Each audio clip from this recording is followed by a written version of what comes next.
Le radon est un gaz radioactif, c'est un émetteur alpha qui pénètre dans les poumons. Comme tout produit radioactif que l'on va inhaler, c'est un facteur de cancer du poumon.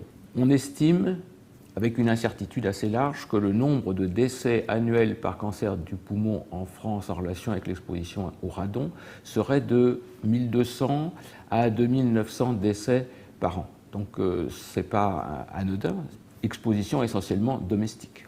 Mais bon, ce n'est pas un phénomène nouveau, c'est un phénomène déjà connu depuis fort longtemps, n'est-ce pas?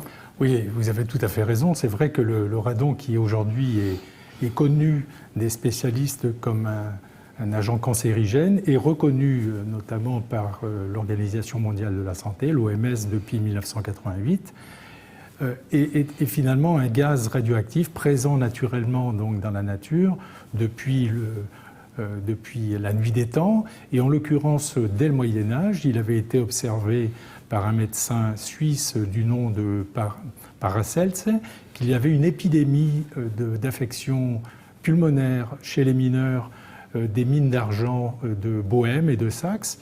Et à l'époque, il n'était évidemment pas possible d'identifier quel était l'agent à l'origine de ces affections.